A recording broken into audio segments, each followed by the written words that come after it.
once again to another day of BGMS Season 3 powered by Garnier Men, where I'm going to be your host and caster Necro. John alongside with me on the panel. Once again, we'll be scared yet. Just a few days away from the Grand Finals, or at least for the top 4 teams to directly move in to the Grand Finals. But now the focus is going to be on the latter half of the board. The teams that are still not able to pull a lot of points off, but what can they do to do so? Because yesterday we saw Orangutan ESports once again get another chicken dinner underneath their belt, while teams like Godlike, they're starting to crack under that pressure.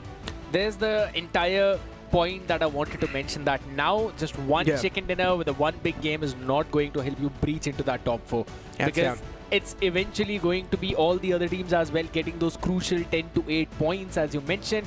And that's a big thing to consider now, because most of the teams, it's better for them to look forward to how they're going to perform in the playoffs itself. So they need to devise something. They need to find that momentum in their favor. Today, imagine if they get 25 points in one single game, and then tomorrow if they're playing both the games, and once again they're able to perform that well consistently. You definitely do have to bounty teams, and here we go. Game 1 of the day, as the plane's gonna hit the skies once again, and the plane flat path starts all the way from Yasna Poliana toward Georgia Pole. Now this plane flat path is tilted heavily to the northern side. Mogo Esports, you're screwed. You're probably gonna face off against someone off the rip, and that's something that Mogo Esports really needs to amp up that confidence. It seems like even BGMI gods know that Mogo, just take those early fights at this point. There's no other way for you to make it to the top 4. Make sure you try to fight early, get those picks. But Godlike taking off from the plane right away, will try to drop in over towards Kameshki, maybe spread out a bit towards Stolber as well. Global Esports are going to have some fun time in their own 7E drop. Unless, of course, there are some other teams who would really want to hunt them down. And I mean, quote-unquote, God's reign, probably. Team Z moving towards that Lipovka area. I guess they know there's no one dropping towards Lipovka, so it's going to be a bit of a drop change for Team Z. Now we'll be looking so good. 18 points off the start. That's a fantastic way to kick things off in this game. For Team Z, exactly what they were looking for. And now they've also got a 2-man squad, so you can't say the points is still counting. If Team Z manages to secure a decent amount of placement points, at least get somewhere around 25 points, that will still be a really good deal. Saheed and his driving. Funny, but it's fine. But yes, as you mentioned, they still need somewhere around 10 points, if not entirely 10, at least 5 to 7 points to create that decent cushioning, and they've got to recreate that in every other game. And bringing in that consistency is the big thing. That's the reason why we are seeing a humongous disparity between what there is in the top 5 or top 6 versus anyone below them. Rotations now being pulled in. Faiku Soul moving in towards Pochinki. Could be possible that they might rendezvous with the members of Carnival Gaming sometime around during their own rotations itself. We have 11 teams remaining right now, so there is a possibility of some kind of contest over towards the southwestern side of this entire circle, considering how 8-bit is also going in for such a delayed rotation still in Ferry Pier. I mean, Iku Soul in general just started the game off in a really weird fashion. Dropping all the way down south towards Snovka military base is not something that you see the boys pull off. Usually the lector drop towards school. Iku Soul on the chase, on the prowl against the players of CG. For CG, it's not going to be good news at all. But this rivalry has been going on for a while now. Iku Soul want to shut down the players of CG, and here we go. Time to cut off the route. You can see Manya so desperate to take the fight. He wants to block off one player. He almost does too. The man's quite stuck. S-Power, he manages to catch the first player, and now S-Power is missing all the crucial shots. He will be taken down eventually, but Neo ejects out of the far frame. And even Neo is now starting to get pounced upon himself. He's got a shotgun up close and personal. The man's now starting to hold the angle, and Neo is getting pounced on from every single direction he can wonder. Utilities are being cooked from both the sides. Same on the other side of the rock. Unfortunately, Nukin and Manya lost out in this battle, and Neo can still be the major table turner. Utilities are being tossed on both the sides, but no one's able to find any sort of success. And eventually, Neo loses on his patience, and he pushes up, and he finds the success too. Iku Soul slowly and steadily losing out on the man number. It's not looking too good. As Ronnie's there, Some big problems happening out there on the other side. Apollo down on his knees too. Vashishta Esports. They were doing so very good, but now since they've lost a couple of members, it's even more difficult for them to pull it off. Team Z, Saeed, in the meantime, finds an opening on the member of Global Esports, and this is another bounty that is claimable. But maybe a fish that they were not ready to take into the bait. Hold on, the zone moves away from Yasna Polyana. That's where now the real problem's gonna start to strike. It moves out in the open fields of Yasna Polyana. Vasista Esports, they barely do inch in from that southern side, but Vasista Esports, they're gonna have a few more teams approaching them soon. What am I watching? 8-bit! It's a hunting party from them this time. Revenue Esports' place gets confirmed, but 8-bit, they're taking too many shots upon themselves from the city. They've got to move away from that position, and they've got a bit of a ridge cover as well. So we'll probably end up surviving. But this was not something I was hoping Revenant would do. I thought they would probably take that fight against the members of 8-bit. Yeah, slow and methodical approach this time not working out, and that's the main problem, right? If we do not have the proper research and the proper information on the lobby, then the slow and methodical approach will not work out because you're pretty much stepping in an unknown territory that you've got no clue about. Exactly. Entity slowly and steadily starting to gain the control of the ground. They want to be at least as close as possible to the safety lines. Ninja Boy spots out one player. Raiden does get chipped up a bit, but it's not enough to get the finishing blow. Team Z is there too, around the corner. Team Z, they barely do inch inside of the safety lines. I want to see what Team Forever is going to do in this entire situation. Because down south, you've got 8-bit, you've also got Vashishta Esports controlling the only compounds down south in the circle. And then you've got Revenant. But hey, as soon as I say that, Team Forever losing a member as well, but Mac and Aditya, they've been taken down. Mighty answers back onto Mafia. But I was about to say that Neo can actually be a big spoiler, and he eventually found Manya. He 1v4'd Aiku Soul. All of that is fine, but Entity now left outside of the zone. Aiku Soul, yes, they have been 1v4'd. The fight was elongated for too long. Eventually, as you mentioned, Manya gets spotted by Neo. But yeah, once again, Neo's heroics, they do come into play, but this time it's all about the reward. How many points do they get in return? Just 4, so that's not enough. But Entity now, pouncing on top of the players of Team Z. As I mentioned, they were barely inching inside of the safety lines, but this time, one of their men will be cut off. Indeed. Seems like a Global Esports game, most probably. Unless Team Forever can pull something out of the world off. Global Esports have got the numbers as well. Beast, way too far back. Ninja Boy, too far front. If they get a knock onto Ninja Boy, I think so that's going to be a big blow to the members of Global Esports. Entity, their positionings need to be impeccable. Equinox position in the house is quite brilliant. The man is in such a spot where the nade can't be tossed. Equinox is safe for now. But the constant YouTube barrage from Ninja Boy finally catches Equinox. Global Esports with the opening. They've got the man advantage too in the fight. And here we go. The push comes to shove. Ninja Boy's the first man to charge on forward as another nade steps in for Beast. It will get another player knocked out. Constant util barrage, and the players of Entity, they can't do anything. They cannot even hear the footstep approaching them. What a beautiful push down coming in from Global Esports. But now on the other side, it's time for Team Forever to do the same thing against the members of Vashishta Esports, Secret and Vixki remaining.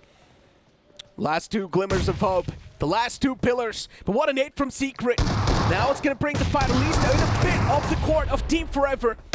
And considering Omega's way too low, it's constantly taking that damage from the blue. Vashishta Esports, they lose out on another player. And Mafia, he does not even need to do anything, or at least on the last man. The zone will do the damage, and that's it. Mafia's taking too much damage from the blue. It's going to be the last man standing. And now we'll try to stack up as many mets as possible upon himself. Global Esports again, having an impeccable position. Out there, close by, Arsalan's been taken by the blue. That's a big problem, and Mafia will finally fall as well. Probably missed the timing on that first aid. He had 5 of them. I really thought maybe they're going to be surviving for a while though, but it's absolutely fine. Vashishta Esports, even though they could not win the fight, they dealt enough damage. And now it's Saeed on one side, Revenant on the other, Raven Aim God. There should be a Global Esports chicken unless we see all the other parties unite and then take that fight. I like what Sensei has pulled off. Flock at one place and then Sensei on the other. Now that's pretty much been the main forte for Revenant Esports. They're pretty good at taking ground in the final few moments, right? They like to cover as much space as possible in the zone, and that's what they've done. Once again, Revenant Esports thriving on the map control. While you look at the opposition, which is Global Esports, unfortunately, they're still looking to find a flawless rotation inside of the zone. Raven Esports' aim god too has got a clear line of sight against the players of Global Esports if they do decide to move out. And Slug right now, it does not realize he's peeking out too much. Aim god might just have the angle that's needed, and he might just strike down Slug. Global Esports, now it's time to push. And that's what he does. Sensei takes a few shots against Slug. Slug's position's noted, and he closes on up and goes prone instantly. Slug knows exactly where Sensei is. Constantly shots are taken against him, but eventually Beast will pounce on the target. And now Revenant Esports is taken down to just that one last man, which will be Sensei, and he gets ran over to death. So that's it. Raven Esports' last man is right behind that loot crate, and even he gets taken down. It's Syed OP from Team Z to survive second, and even he will be collected. Global Esports, such a clinical game from them. We were asking questions as to when this team will find its first chicken dinner. And all those questions have been answered. What a play and what a performance from this team. Aggressive, yes, but controlled aggression. Here we go. The last game of the day begins now. As the plane's gonna hit the skies once again. The plane flat path starts all the way from El Pozo towards the southern side of Los Leones. Anyone who would want to go in over towards north, somewhere around water treatment, El Azhar, they're gonna have to take a pit stop. Cannot move in directly there. But I'm interested to see where all the other teams would take a drop, right? Since we've been mentioning Aiku Sola as well. I want to see where all the other teams would take their exit from that plane. Mogo, I think so they do not have a big problem. Impala is in the way. But Raven and Entity, they're the ones to take that first exit, followed by WSB. I want to look at Picardo, man, at this point. Carnival Gaming and One Blade. Show me that duel. Team X Park will move towards San Martin. That's their usual drop location. WSB probably moving down south towards Chumacero, La Trilera. Then you've also got OG moving towards Chumacera, Godsreen. They're moving somewhere on the right side. Reckoning Esports will also take an exit soon from that plane flight path. Mogo Esports, they've managed to get 8 points so far. And now Mogo, they're chill. They're not going to go for the fights anymore. I know Mogo Esports, man. That's what they're exactly going to do. Now, they're just going to try to play for the chicken dinner 100%. Considering One Eye Jill's out, now it's time for Robin to take in charge. It's not worth it, to be very honest. Getting 8 points with the chicken, you're going to get 218. Few extra frags left, right, and center. That pulls you to 22, 23. All right, understandable one game, but the consistency needs to be there. And we know Mogo as a team which is never playing aggressive in the early game. The only reason why they've got these finishes is because of the fact that there was a pit stop collision. It was forced, you can't say. Exactly. They were forced to go for that fight. They did come out on top because they had the weaponry advantage against the foe.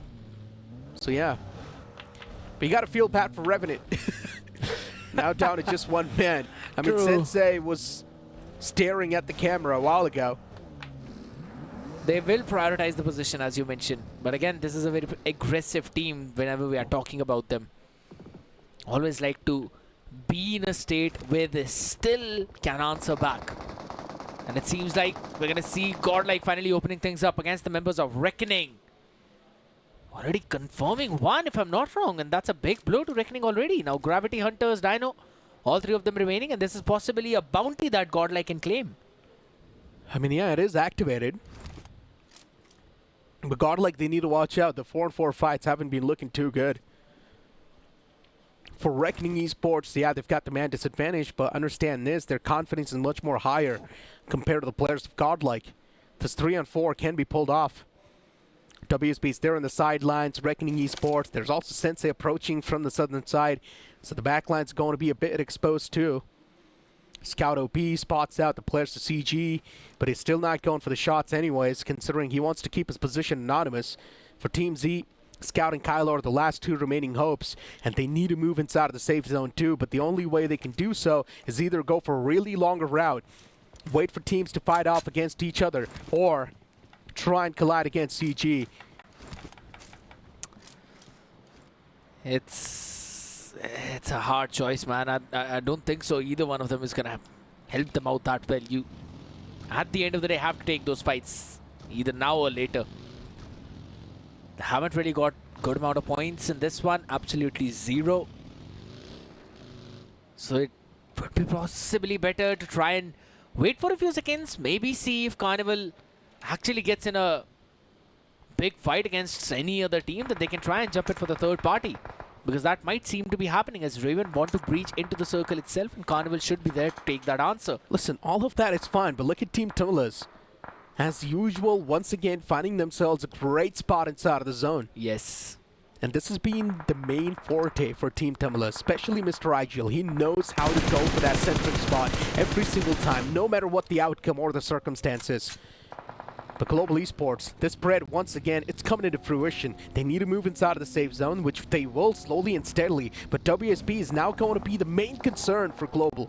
If WSB, they push on up against Global Esports, then Global Esports will be screwed. But if WSB, they do not do so, Global Esports, they're chilling. But then the main problem will be occurring for WSB, considering they will be pincered from both the sides. True. But since we're already talking about that, WSB now taking the fight against the members of Reckoning, while Global Esports are firing upon Raven, who basically took a knock from Carnival Gaming. This is going to be a madness of a zone now. Exactly what I mentioned, right? It's now going to be a chain effect. If WSB do not push up against Global Esports, then Global Esports will cause problems for WSB. But Raven Esports, they're busy taking fight against Global, as Beast is there close and personal, and still the knock is not being found yet. Reaper is able to find the second knockout, but Global Esports, they deliver the last blow to Raven, as they have been leaving from the lobby. You've got WSB chasing a fight against the players of Reckoning, and Reckoning 2 on the move. Unclaimable bounty now whatsoever. Trigger's been taking some shots onto him, and Carnival Gaming pushing at the perfect time, realizing that Global are hurt, and they will delete all of them. With that, Carnival Gaming, I'll have to check if they actually were able to claim that bounty or not, because it does seem to be the case. That's a really good question. Did Carnival Gaming claim the bounty, considering Global Esports, a few players are knocked out? And if they do not get the confirmation on the knocked players, they have claimed it, then it's not a bounty. And as you mentioned, Carnival Gaming, they have claimed the bounty, so that's really good. It's a nuclear performance all the way for Carnival Gaming, and exactly the conversation we had before the game started. Oh my god, we are predicting the futures. Seems to be the case, I guess. Because again, Global Esports, they had the second position. A massive way to flush out all of those players and finish them off. But now Carnival Gaming have to take that entry into the circle itself, and there's Team Tamilas in front of them. There's also Reckoning Esports. Entity would be hot on their heels. WSB trying to breach in from the southern part itself, while Godlike, after a long time, they have occupied a good amount of map control, but only Admino in the safe spot. If CG managed to get 25 finish points, this will be one hell of a banger performance. Just imagine. I mean, CG looking to breach in from the southern side, and WSB is right next to him. And WSB is one of those teams that's been struggling in their firefights. A really good trade from S-Power. He gets the instant confirmation too. Before CG, where's the backup? That's my question. S-Power's there, close and personal, and Zera finds the perfect spam. S-Power does not even stand a chance in that duel. Before WSB, the woes keep on continuing, considering CG is also taking shots against them, and at the same time, it's also the Blessed Godlike taking a fight. And WSB, now they're in shambles. They do not have the man in number to try and take a fight against Godlike. Before Godlike, they've got the man advantage. All it takes is a few utilities to claim the spot against WSB, to claim the squad wipe against them. But Armand, he repositions himself, will try to go for the revival. True, but Team Tamilas, Mr. IGL as well, wanted to jump in. They'll be taking down the members of WSB. Some amazing nades coming in, being tossed in from the members of Godlike. Finally confirms that, but Team Tamilas wanted to come in for the third party. But they do not see any player of Godlike knocked out, but all of them are close together, and they finally go in for the pounds. I mean, Team Tamilas, they have been quiet throughout this entire game. Now it's time to unleash the chaos in the lobby. But just like that, Godlike, they have eliminated the existence of Team Tamilas. They were here to break the silence, but instead they got silent themselves. The players being slapped back to the lobby, godlike, feeling themselves, 10 finish points accumulated. But you cannot overshadow the 20 finish points performance from CG. Oh my goodness, OG bouncing on another third party coming in, and godlike should be taken down as the apes Oh are my God. perfectly moving the vehicles on them, and it's admin and knockdown yet again. Perfect way to pounce onto the Bruce team. And now look at godlike. One last man has the glimmer of hope, and that's going to be in the name of Jonathan. The man's cooking up a nade, and he's not going to be able to find anything. But OG, now they know there's still one more man left around in that vicinity. As soon as OG took that fight, they instantly moved towards the safety lines. The only reason why they pushed on up against godlike is because they wanted to clear the back lines. But still, one more foe is left right there. Exactly. It's God's reign, and they are trying to pounce on the members of Reckoning. And if they go in for that, that means OG will have the priority in the positioning itself. And as soon as I say that, Venom's been knocked down on his feet. And that too by AK. So it should be Orangutan winning it. I mean, OG, all they're doing is just waiting for these tombs to be done. And now Alto and Phantom, the last two remaining players from God's Reign. And even they're getting pounced on. Phantom finds the first knockout against Atanki. OG taken down to a two-man squad. I'm not sure what that push was from Atanki, but he gets caught instantly. And now that's going to bring the man number to a 2-on-2. OG had the man advantage, but they just threw it away. The circle... Yeah, you've got one man inside of it, but Veron is the one who's actually spotting all the players out. Alto will be taken down a bit low by AKOP's off angle, but he can't stay in that off angle for a long time. He will be pushed in by that blue. Yeah, God's Reign is pincered from both the sides. The high ground's in the hand of OG. And if OG still lose out this fight from this position, Nade. then it's going to be a lot of question marks upon them.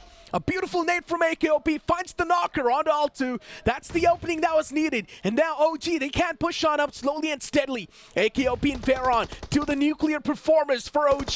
They do decide to pop off as Phantom is looking to find that initial knockout against OG to bring back the numbers in his favor, but he does not stand a chance. He will be taken down too, and it's the Apes to close things off and get a chicken dinner on the second game of the day. Beautiful celebration as well coming in from them, and some good decisions in game itself. Realizing that the finish speed shows a couple of players from Godlike have been knocked down, pushed up against them, took the gods down, and then moved forward and to have a good positioning as well.